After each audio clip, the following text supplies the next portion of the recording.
Hello all, my name's Tyvan and welcome to my third devlog for my hobby project Legacy, an open world sandbox RPG where each new character is the child of your previous one. In this video I'm going to continue to flesh out the world generation with the generation of resources. In a sandbox game, resources are a central pillar of gameplay. Almost all actions and activities stem from the resource system, either directly or indirectly, with crafting, cooking and building being directly dependent on the resources, and some indirect dependency being found in systems like combat, NPC interaction and NPC shop stock. This makes it very important for resource distribution to be varied, predictable and from a game design perspective, expandable. The first step was deciding the resources I wanted to add. Being a fantasy medieval sandbox, I wanted to focus on mostly realistic resources with a hint of fantasy, so I started on the static resources: wood, stone, plants, fruit, metal and magic crystals. After deciding what I was working with, the next step was to decide how to distribute the resources to promote exploration while still being predictable in the randomly generated world. As you can probably guess based on the previous devlog, the first stage of this is the biomes. Each biome, and ultimately sub-biome, has its own set of resources that can spawn within it. This has the impact of promoting the player to explore to find new biomes with new resources. The next stage was planning the distribution of resources within the biome. One method is by giving each resource a chance to spawn in each point within the biome. However, from my experience, this decreased the predictability of the resources in the world. With this method, you would know that the resource was somewhere within the biome, but after playing a long time, you wouldn't be able to work out where the resource you wanted was within the biome. To resolve this, I introduced more layers of open simplex noise, one for each of the resource types. This way I was able to introduce the randomness of the previous method, but only when the open simplex noise is above a certain threshold.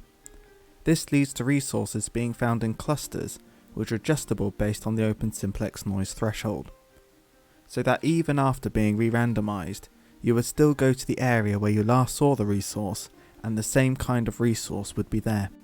I then looked to make this resource generation method more expandable, replacing hard-coded spawning conditions with conditions recorded on JSON files.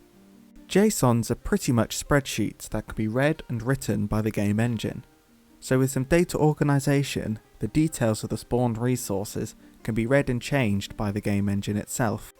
For the sake of ease in navigating the data, I separated the information into different JSON files. The first JSON is the biome JSON.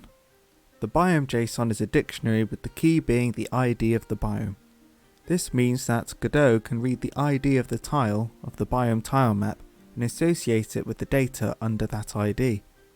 Inside the dictionary is the biome name, mostly to make it easier to read and edit, followed by an array of tree IDs.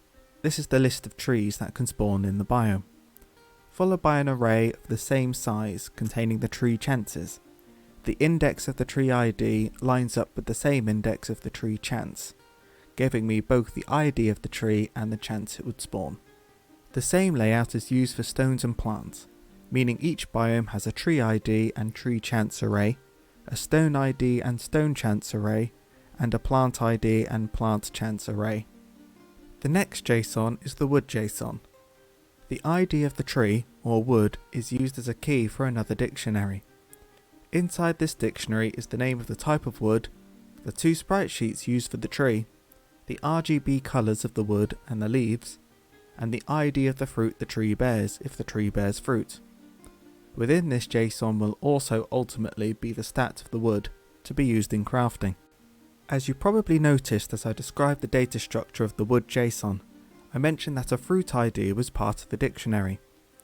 This refers to a separate JSON, the fruit JSON, which uses this fruit ID as a key to a dictionary for the stats of the fruit, which contains the name, the sprite, and the colours of the fruit. The stone JSON works in a similar way as the wood JSON. Using a stone ID as a key for the dictionary, it contains the name, sprite, colour, and stats of the stone, but it also has an OR ID array and an OR chance array, as unlike the fruit, The OR distribution is based off of a separate OR open simplex noise. The metal JSON takes the OR ID from the stone JSON as a key for its dictionary, and has the name, colour and stats of the metal. Magic crystals have their own JSON, as these spawn based on a separate magic open simplex noise, with the type being generated by a standard random number generator.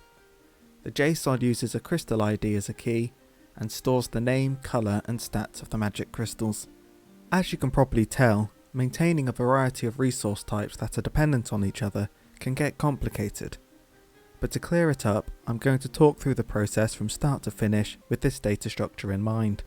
For each empty biome cell in the player's view, the first check is whether or not a resource has previously been spawned there. If there has been a previous one, spawn it again. Otherwise, it starts with checking the biome JSON. The first check is whether it is a tree spawning zone. If the tree open simplex noise value for the cell is above the threshold, it then generates a random number between 0 and 1000. With this number saved, it then takes the first number in the tree chance array away from 1000. If this number is less than the saved number, it creates a tree object. If the saved number is less than 1000 minus the tree chance, it moves on to the next tree chance and takes it away from 1000 minus the first tree chance, decreasing the number further. If after going through all the tree chances the saved number is still lower, no tree is spawned. This ensures there is still space between the trees.